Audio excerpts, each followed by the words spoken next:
54, 57번은 배관에 대해서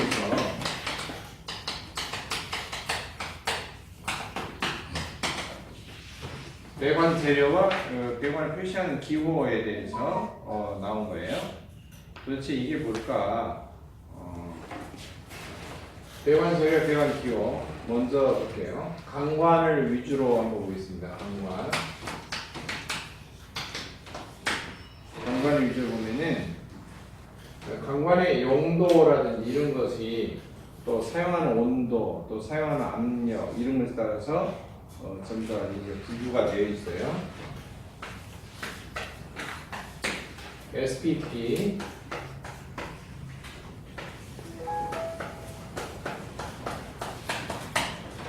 SPPS, SPPH 있고요. 먼저 이 배관 편에서 자세히 설명을 좀 안 했었죠? 네. 앞에 S는 무슨 의미가 있을까? 스틸, S-T-E-R. 스틸이 뭐예요? 스틸? 강철 스틸이라고 그래요. 스틸. 스테인레스 스틸. 그러면은 스테인레스, 목이 슬지 않는 강철 그런 소리죠. 그래서 스틸이 강철이라는 소리고요. 그 다음에 나오는 P는 파이프라는 소리예요. 그래서 앞에 SP 연결되어 있으면 강철로 된 파이프, 강관, 쇠파이프 이런 소리, 쇠파이프, 강철 파이프, 강관이라는 소리예요. 여기까지가 강관입니다. 그럼 뒤에 나오는 것이 뭐냐? 용도예요. 용도. 뒤에 기호가 P, PS, PH, H, LT, HT, A 뭐 이런 식으로 붙어 있는 게 용도라고 보시면 돼요. 그럼 몇 가지가 이제 관의 강관이다 이걸 나타내는 것이고, 뒤에 이제 P는 뭐냐? 파이핑이다. 파이핑 작업, 파이핑은 그냥 배관 작업하다, 배관을 하다, 배관 작업하다는 소리고요. PS 보시면은 프레저인데 스탠다드용이다. 스탠다드용이다 이런 소리고요. 뒤에 PH 이렇게 붙어 있으면은 프레저인데 압력용이죠. 그런데 뭐야? 하이용이다. 프레저 하이니까 프레저 그러면 프레스 압력이고 하이 높다 이런 소리죠. 네. 그래서 일반적으로 파이핑용 그러면은 10기압까지 써요. 10기압, 킬로그램 per 제곱센티미터 공학이라고. 메가로면은 1메가파스칼. 알겠죠? 네. 1메가파스칼까지는 사용할 수가 있어요. 근데 이제 그 이상 넘어가면은 압력이 더 보호하면 이제 압력 배관용을 사용해요. 알겠죠? 압력 배관용. 이것은 100기압까지 써요. 메가로면 10메가파스칼. 이건 이제 100기압 이상이에요. 그러니까 뭐요? 10메가파스칼 이상 이렇게 되겠죠? 그래서 SPP 그러면은 배관용 이 말이 되고요. 그 다음에 강관을 만들기 위해서는 뭐예요? 탄소광을 만드는 거죠? 그렇죠? 제일 세게 만드는 것이 탄소광이죠? 배관용 탄소광으로 된 강관이다. 배관용 탄소광 강관. 네, 이렇게 이야기하고요. 그 다음에 두 번째는 뭐예요? PS 용도가 뭐예요? 압력이 배관용도 떠놓고 압력 배관용 탄소광 강관 이렇게 되고요. 그래서 하이 그러면 고압이죠. 고압 배관용 이렇게 불러요. 그런데 다 강관 이렇게 되는데 압력만 차이가 납니다. 지금 1기압이다, 10기압이다, 100기압이다. 그렇게 10기압, 100기압 초가 이렇게 나오는데 메가로면 1메가다, 10메가다, 10메가 넘어간다. 이렇게 나오죠. 근데 어쨌든 간에 재질이 강철로 되어 있어요. 즉 탄소광이라는 사실이죠. 탄소광을 만든 것은 쇠에다가 탄소를 섞은 거죠. 탄소를 섞는 이유는 단단하게 해서 강도를 증가시키기 위해서 만든 건데, 탄소광의 최대 단점이 두 가지가 있어요. 탄소광의 최대 단점이 뭐예요? 탄소광 최대 단점. 탄소광의 최대 단점이 두 가지가 나오는데 0도 이하가 되면은 빅점이 되면은 저온 취성이 생겨요. 네. 충격치가 줄어들어요. 저온 취성이 생긴다는 거. 그다음에 350도 부분이 넘어가면은 크리프 현상이 생긴다는 거예요. 크리프 현상 지난 시간에 변이 갑작스럽게 증가해서 강도가 뚝 떨어져가지고 확 이렇게 물러지는 거 이런 성질이 생겨요. 그래서 일반적으로 이런 것은 요 온도 범위에서만 씁니다. 이게 SPP다, SPPS다, SPPH다 그러면 사용하는 온도가 0도시에서 350도 사이에서만 써요. 문제가 생기지 않는 범위 내에서만 이 압력에 맞게끔 사용한다는 거예요. 근데 0도 이하가 되면 어떻게 되느냐? 저온용을 써야 돼요. 알겠죠? 네. 이해됐어요? 네. 저온용, 저온 배관용 탄소화광관 또는 저온용 탄소화광관. 저온 배관용 탄소화광관. 이건 뭐냐? 0도 이하에 뒀어요. 그래서 SP 써놓고요. low temperature 그렇게 말해요. low temperature. LT니까 뭐예요? LT니까 low temperature. 네.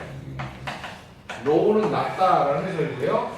temperature 온도죠. 그래서 저온이에요. 0도 이하. 그다음에 350도가 넘어가면 어떻게 되냐? 고온이죠. 네. 요건 그 안에서만 사용하니까. 그러니까 그런 경우는 SP 해놓고 HT 이렇게 써요. SPHT. SPHT 그러면 스틸 파이프. 앞에는 스틸 파이프 재질 나타내는 것이고요. 뒤에는 용도라고 그랬죠? 네. HT니까 뭐예요? 고온 배관용. 고온 배관용. 고온 배관용. 그래 놓고 몇 도가?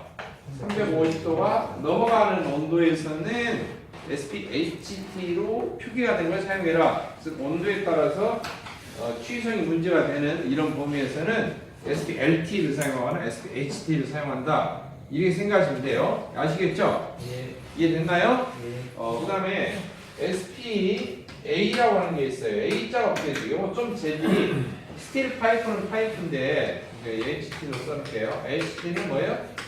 High Temperature 이런 소리예요. High Temperature. 그러니까 몇 도 이상 크리프 현상이 문제되는 300도 초과되는 온도에서는 이 재질로 된 걸 써라 라는 소리고요.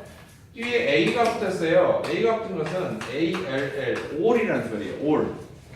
all 그러면 모두 말이죠. everybody 이렇게 all 이렇게 말하는데 뒤에가 OY가 붙으면은 all OE 그렇게 발음해요. all OE가 뭐냐면은 모두 섞어찌개로 비빔밥을 이런 소리인데 순수한 쇠에다가 이것저것 막 섞어찌개로 막 다른 것도 막 섞어갖고 만든 걸 보고 뭐라냐? 합해서 만들었다. 합금강이라고 해요. 영어로 all을 그럼 뭐예요? 합금을 말해요. 알겠죠? 그러니까 탄소광 이외에 순수하게 강도를 증가시키기 위한 탄소광 이외에 여러 가지 금속 재료를 섞어서 만든 합금강 강관. 그것을 뭐냐? SPA 그렇게 말해요. 알겠죠? 이것은 합금강 강관이다. 그렇게 말하고요. 그 다음에 이제 뭐 TH, SPTH 그럼 뭐냐? 트랜스 히트 그렇게 말해요. TH가 뭐라고? 트랜스 히트. 트랜스가 뭐예요? 도란스, 일본말로 도란스, 트랜스 교환한다, 바꾼다는 소리고요. 히트는 열이죠? 그러니까 뭐예요 이것은? 네? 용도가 뭐야? 열 교환기용이다. 이렇게 이야기를 하는 거예요. 그러니까 간단하게 조금 분석을 한번 해보죠. 문제가 이제 쭉 나와 있으니까 53번 문제. 압력 배관용 탄소광관 사용 압력법을 가장 적당한 거. 압력 배관용. 메가로 오면은 어때요? 1메가가 넘어가는데 10메가까지 사용할 수 있다고 그랬죠? 그러니까 10메가 이하예요. 어디부터? 1메가부터 10메가 사이에서 사용할 수가 있죠. 압력 배관용. 답이 몇 번이에요? 2번. 2번이 답이 되겠죠. 2번. 자, 그 다음에 55번 문제. 다음 중 고압 배관용 탄소광관의 KS 교육기는 고압 배관입니다. 고압이다. 그러니까 프레저 하이, TH가 붙어야겠죠? 답이 몇 번이다? 4번이 되겠죠? 1번은 뭐예요? PX. SP가 앞에 SP가 붙어있다. 스틸 파이프예요? SP. 그러면 스틸 파이프. PS, 프레이저 스탠다드. 그냥 압력 배관이요. 네, 일반적인 압력 배관이요. HT는 뭐예요? 하이 템퍼리처. 그래서 고온 배관이요. 그다음에 STS는 스테인레스예요. 1888 스테인레스를 1888 STS 이렇게 썼죠? 스테인레스 스틸 약자예요. 그다음에 4번 PH 프레이저 하이 고압 배관. 답이 이거죠? 56번 다음중 배관 재료 중 사용온도 350도 이하이고 350도 이하 350도 이하이고 여기네요. 그쵸? 네. 그리고 압력이 10메가가 넘어가요. 고압배관 10메가 파스칼 넘어가요. 하이 프레셔죠. 다이 몇 번? 2번이 되겠죠? SPPH 이렇게 돼서 2번이 답이 되겠습니다.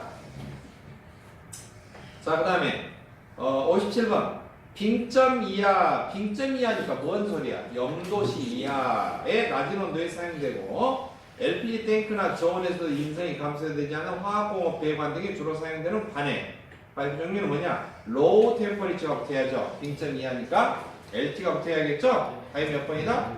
4번, 아니 1번 LT가 붙어있으니까 1번이죠? 네. 1번 LT 이게 답이 되는 거죠. 자, 그 다음에 58번은 도료 문제가 나왔어요. 도료 페인트 칠하는 걸 말이에요. 강관에 부식을 방지하기 위해서 배관은 부식을 방지하는 거죠. 이제 이것은 도료로 볼 거 아니라 부식 방지예요. 배관의 부식 방지인데 배관이 어떻게 해서 부식이 될까? 배관이 쇠가 주재료잖아요, 철이. 근데 이게 부식 방지 된다는 것은 부식이라는 뜻이 뭐예요? 산화가 되는 거죠. 즉 전자를 뺏겨서 뭐가 되는 거예요? 산화가 되는 거예요. 자기보다 센 놈들 만나가지고 공기에 노출되면 공기 중에 산소하고 또는 물하고 접촉하면 수산기운이라든지 이런 것 때문에 전자를 뺏겨서 산화가 돼서 부식이 일어나는 거예요. 알았죠? 네. 자, 따라서 전자를 뺏기는 걸 채워주는 방법이 있어요. 1번 뺏긴 전자를 채워준다. 알겠죠? 네. 뺏긴 전자를 보충한다. 이 말은 전자를 잘 보충해 줄 수 있는, 전자를 스스로 잘 내놓을 수 있는 걸 사용하죠. 그러니까 이온화 경향이 큰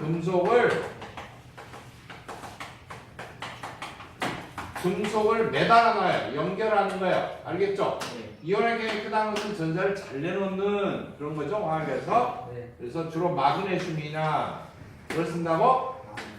아이언, Mg나 Zn, 아이언을 사용해서 배관하고 연결해 놓는 거예요. 이런 방법을 뭐라고 그래요? 희생양육법 그렇게 말해요. 네. 두 번째로는 약한 전류를 통해줘요. 약한 전류를 통한다. 전류가 전자 흐름이잖아요. 예, 약한 전류를 통해줘요. 배관에다가 전기를 공급해줘요. 배관에 전기를 공급해준다. 이건 이제 외부 전원법 그렇게 말해요. 전기를 통해준다 이 말이에요. 알겠죠? 전기를 통해준다. 외부 전원법. 세 번째로는 공기나 물이나 접촉을 막아줘요. 알겠죠? 물이나 접촉 이것을 방지를 해줘요. 공기나 물 접촉을 방지하는 거 보고 뭐라고 하냐? 도료를 도장을 해요. 도장. 이거 도장이라고 도장 찍는다는 말이 아니고 피복한다는 말이에요. 도료는 페인트란 말이에요. 근데 일반 쇠파이프에 페인트를 바르면 안 발라져요. 미끈미끈해서 안 발라져 잘. 그래서 페인트 칠하기 전에 뭔가 하나 칠하고 밑칠을 칠해.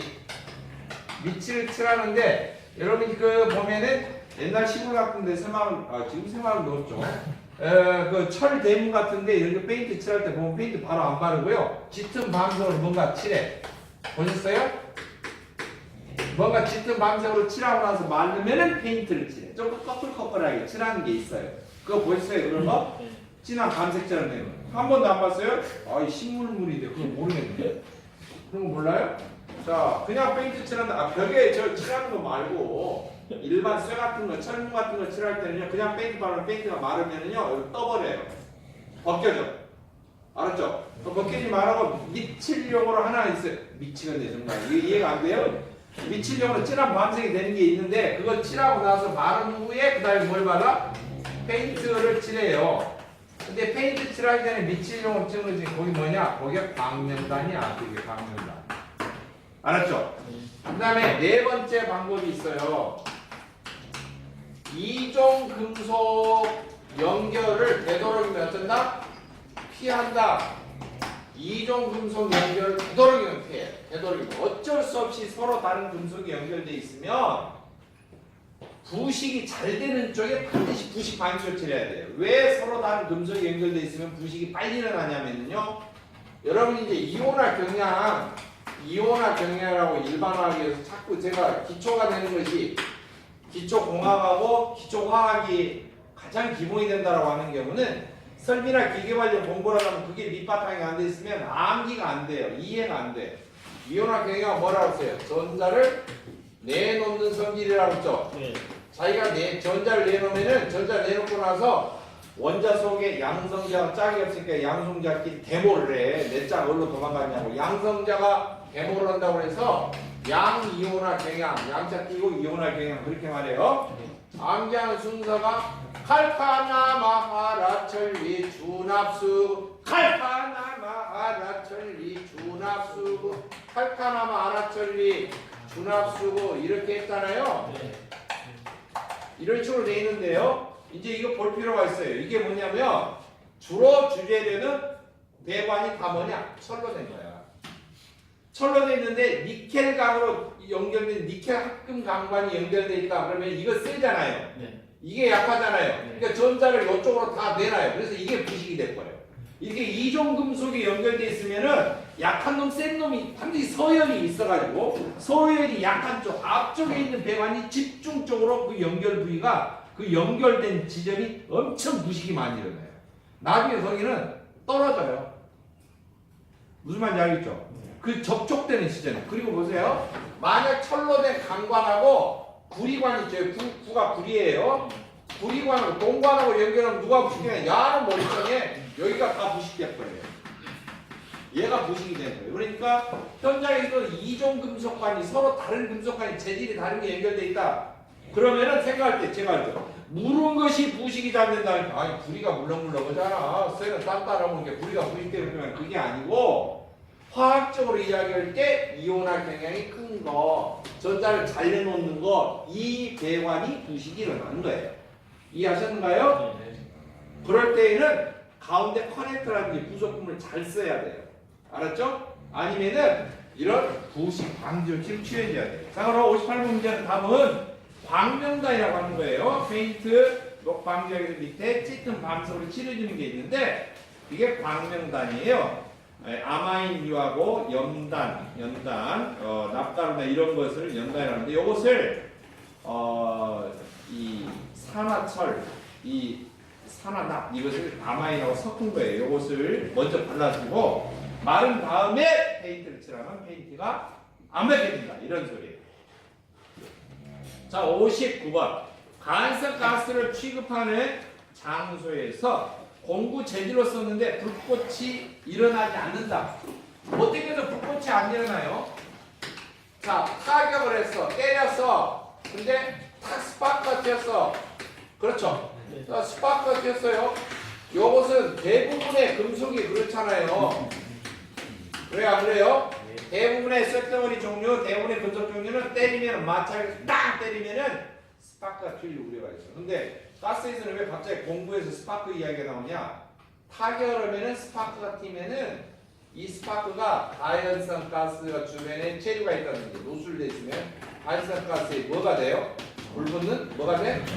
점화이 돼. 그러니까 작업할 때 모르고 잘못돼 망치질하면 잘못했는데 부싯돌 같은 역할이 돼가지고 이게 터지는 거야. 아니 풍등만 잘못 날려도 기름때도 터지잖아요. 풀어줬다가 다시 구속한다며 구속영장 신청했다며요. 에? 망치질하면 잘못했는데 그게 불똥이 튀어가지고 탁 스파크가 끼어가지고 머리는 저기 서울에 계시고 다리는 부산에 계시고 그런단 말이에요. 그럼 돼요 안 돼요? 안 되겠죠? 터져버린단 말이죠. 지금 공부하는 재료도 사실 다 뭐예요? 다 뭐라고 연결돼 있어요 결국 폭발이나 아니면 세 가지고 뭐예요? 중도 이 두 가지로 연결돼 있는 거 아니에요. 그렇죠? 그러니까 뭔가 작업을 하고 뭔가 때리고 이렇게 막 이렇게 뭐 가공을 하고 해도 타격을 해서 스파크가 불똥이 안 튀는 걸로 써야 돼요. 현장 현상 이해되셨죠? 예. 전 금속을 써야 되겠다. 그러면은 이 금속이 불똥이 안 튀는 약간 무른 성질을 지닌 것을 써야 되는데 이래서 뭘 쓰도록 되냐면요 베릴륨이라고 하는 것이 들어있는 합금을 쓰도록 되어 있다. 알겠죠? 뭘 사용한다? 베릴륨이라고 하는 무른 금속이 포함되어 있는 불똥이 튀지 않는 스파크 튀지 않는 합금이 들어있는 공구를 사용한다. 베릴륨 합금을 사용하도록 되어 있다. 아시겠죠? 그러면 이 이외에 약하게 타격을 할 때 뭘 쓰냐? 아예 불똥이 안 튀는 것을 사용하는 거죠. 불똥이 안 튀는 것. 보기 중에는 뭐가 있냐? 고무, 가죽, 나무 이렇게 나와 있는데요. 고무, 가죽, 나무는 불똥 안 튀죠? 네. 고무를 때리는데 고무에서 스파크 튄다? 와 이거 이상한 거죠. 고무가 아니죠. 가죽이나 나무에 때리면 불똥 튀어요? 아니죠. 알루미늄 합금. 이건 금속 종류죠? 네. 그러니까 가능성이 높은 것은 가능성이라고 해요. 가능성인데 알루미늄 합금이 가장 가능성이 큰 거죠. 자, 그 다음에 60번 문제입니다. 60번 문제는 워터의 수격작용에 대해서 나왔어요. 60번 수격작용 문제인데 워터 햄머라고 해요. 워터 햄머. 햄머 해도 되고 해머 해도 돼요. 워터 햄머는 에너지 관리에서 보면은 증기를 보낼 때, 송기를 할 때 증기관 내에 응축수가 보였으면은 증기가 막 이렇게 증기를 밀고 가는 거죠. 응축수를 밀고 가면서 이렇게 배관이 꼬부러진 데 나오면은 이렇게 물기나 이런 응축수가 보였다가 증기가 밀고 가면 이게 밀려서 여기 빵 때리는 걸 말하죠. 네, 반벽을 때리는 현상인데 이런 것만 수격장애라고 안 해요. 물이 똑같이 흘러가다가 갑자기 유속 변화가 생기면 밸브를 확 잠그면 밸브 때문에 팡 하고 막히잖아요. 네. 충격음이 생기는 거예요. 흐르는 걸 유지가 갑자기 딱 정지한다든지 이렇게 딱 몰리면은 그런 것도 전부 다 수격작용이라고 해요. 유속의 변화 급격히 이렇게 변화가 일어나 압력 변화가 일어나가지고 반벽을 때리는 건 전부 다 뭐라고 그래요? 다 수격작용이라고 해요. 포괄적으로. 그래서 60번 문제 보죠. 배관 속으로 흐르는 액체의 속도가 급격히 변화시키면은 물이 관벽을 때리는 현상이 일어나는데 이 현상이 뭐냐? 워터 해머링, 수격작용이라고 한다. 그렇게 이야기해요. 캐비테이션은 원심 펌프 같은 데서 펌프실 속에 텅 비는 걸 캐비테이션, 공동현상이라고 하고 서징 현상은 뭐예요? 그것이 다시 되돌아오면서 거꾸로 역류하는 게 서징이라고 했죠? 네.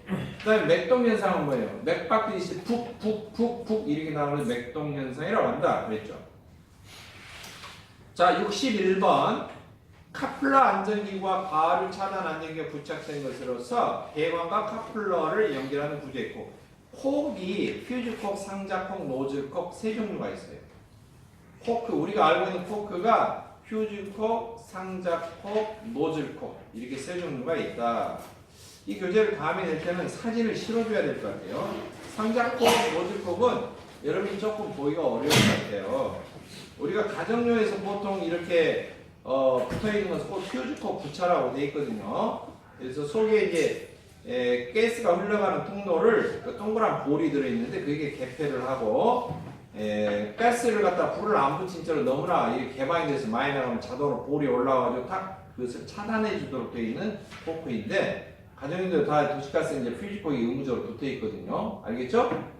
팔 때 퓨즈콕으로 갖다 합니다. 그런데 상자콕은 상자 모양으로 이렇게 되어 있어서 소개가 다 이렇게 한꺼번에 되어 있는 거예요.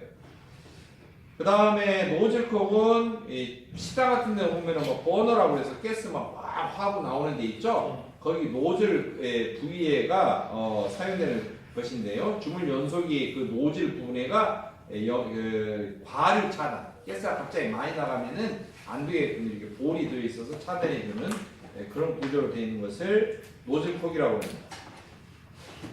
61번은 지금 카플러 안전기구와 가을 차단 안전기구가 동시에 부착이 되어 있어서 연결이 되어 있는 거 이런 것을 이제 특별히 상자콕이라고 부릅니다. 상자콕. 그 다음에 커플콕 이런 건 없어요. 커플콕 없고 휴즈콕, 상자콕, 노즐콕 이렇게 세 종류가 있습니다.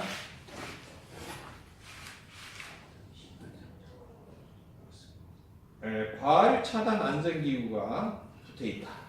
밸브 핸들도 같이 되어 있다. 이 상자 속에 한 세트로 되어 있어요. 62번 좀 독특한 문제인데요. 간혹 실기 동영상에서도 나와요. 62번의 정답은 이제 피그에 대한 문제인데 PIG예요. 피그가 돼지잖아요, 돼지. 네. 영어 단어 피그가 돼지예요. 근데 피그라고도 하고 클리닝 피그라고도 해요. 클리닝 피그. 클리닝이 뭐예요? 세탁소 할 때 클리닝 그러죠? 드라이 클리닝 그럴 때 클리닝 피그라고 하는데 같은 말이에요. 클리닝은 청소하다는 소리죠. 깨끗하게. 네. 이게 뭐냐면은 가스 배관 같은 거 설비를 하면은요 속에 여러 가지 이물질, 찌꺼기, 뭐 기름 찌꺼기 이런 것들이 있단 말이죠. 깨끗하지 않죠. 네. 그런데 가스를 공급하기 전에 속에 반 속에를 청소를 해야 되는데 물로 청소하기는 좀 그래. 그럴 수 있잖아요. 설비를. 그러니까 어떻게 하냐면은 배관의 이쪽에다가 이런 총알같이 생긴 것을 박아요. 알았죠? 네. 말랑말랑 고무 재질로 된 거, 실리콘이나 고무로 된 거, 배관 내경이 맞는 거. 그래서 거기다 압축 공기를 쏴요. 네? 이런 거. 배관 끝에 쫙 나갈 거 아니에요, 그쵸? 그래서 끝에다가 이렇게 놔두고요. 가는 수신 장치를 놔두고 쏴줘요. 딱 밀고 배관 속 훑는단 말이에요, 훑어. 훑어요, 알겠죠? 네. 장 내싱을 하기 전에 액체 이렇게 불 하나 넣고 장 훑듯이 훑어. 이 훑는 거. 그걸 이제 피그, 클리닝 피그라고 그래요. 62번인데 그 명칭인데요. 2차 실기 동영상에 나온 게 그거예요. 막 설명해놓고 또 여기다 사진 찍어놓고 이게 뭐냐? 이게 무엇에 쓰는 물건인고 이것은 영화 제목이고 이것은 뭐냐? 배관 내부를 청소해주는 피그라고 한다. 그럼 클리닝 피그 그렇게 써도 되고요. 가스 배관 내 잔류물질을 제거할 때 사용하는 거. 이제 피그가 필요하고요. 두 번째로는 피그 쏘아주는 뭐가 있어야 돼요? 압축 공기, 컴프레셔 있어야겠죠. 컴프레셔 있어야 돼요, 없어야 돼요? 컴프레셔 압축이 있어야 되고요. 그다음에 이제 압력계 있어야 돼요. 어느 정도 압력으로 쏘아주는 거, 압력을 주는 게 있어야 되고요. 네, 발사장치, 수신장치 있어야 되고요. 그림으로 보면 있죠. 그리고 마지막에 어때요? 그것이 이제 그 마개가 배관 속으로 훑고 나오면 끝에 가면 막 찌꺼기 나올 거 아니에요. 찌꺼기 받아주는 뭐가 있어야 돼? 주머니가 있어야 돼. 알았죠? 그거를 이제 뽕 하고 빠지면서 저런 거 지저분한 거 다 나오는 거죠. 찌꺼기. 네, 그렇게 해서 집진 주머니 있어야 된다. 그렇게 하고 나서 청소를 그렇게 안쪽으로 하고 그리고 가스 공급을 개시하는 거예요. 요 속에 이제 다 훑어내고 배관한 다음에 알겠죠? 네. 근데 여러분들 집에 그렇게 하신가요? 안 해요. 대충 하죠. 그냥 대충 하죠. 네. 책은 책이고. 그런데 이제 이게 중압 이상 고압으로 이렇게 도시가스 관통을 하고 막 이렇게 하는 경우는 해줘야죠. 가정용처럼 저압인 경우에는 이물질이 따져가는 일이 드물고 배관 속이 워낙 나올 때 깨끗하게 청결하게 나오니까. 그런데 이제 매설하는 배관 같은 경우 이렇게 해가지고 어때요? 이제 하기 전에 깨끗하게 훑어가지고 해줘야겠죠. 거버너라고 하는 게 뭐냐면 거버너. 이게 버너는 버너인데 이 거버너가 아니에요. 거버너가 뭐냐? 거버너. 여러분 이제 조금 용어를 보죠. 거버너, 레귤레이터. 둘 다 같아요. 둘 다 같아. 그러면은 레귤레이터 그러면은 뭐라고 하냐? 압력 조정기 그렇게 말해요. 알겠죠? 주로 저압이라든지 가정용에 쓰이는 거, 사용량이 적은 거. 근데 거버너 그러면요, 이건 저압기. 알았죠? 압력 조정기인데 큰 거. 압력 조정기인데 큰 거. 그걸 거버너라고 해요. 거버너. 그래서 세 가지 기능이 있어요. 뭐냐? 가스 차단, 긴급 차단. 알겠죠? 긴급 차단. 그리고 뭐냐? 가스량 조절. 가스량, 유량 조절. 네? 그러니까 긴급 차단 역할도 되고요. 가스의 양, 유량 조절도 돼. 훌륭합니다. 그 다음에 가스 압을 어때요? 네? 조정도 돼요. 네, 세부적인 기능이 주로 이제 이렇게 긴급하게 바로 차단도 되면서 가감이 되면서 양도소득하고 내역 출구 쪽의 압력을 일정하게도 해줘요. 아시겠죠? 네, 그게 이제 거버너라고 한다라고 생각하시면 돼. 그렇죠? 그러니까 거버너는 여기서 청소할 때 내부 투표하고 청소하는데 전혀 상관없는 제품입니다. 뭐 이물질 제거하고 청소하고 하는데 이거 상관없잖아요. 그렇죠? 둘 다 같아요. 역할이 비슷해요. 이것은 뭐예요? 소용량으로 용기에다 부착합니다. 용기에다. LP 통같은 거 보면 이렇게 조정기 하나 붙어 있죠? 쬐깐한 어디 UFO 이렇게 비행 접시 마냥 붙어 있잖아요. 그런 걸 말고 압력 조정기예요. 이해하시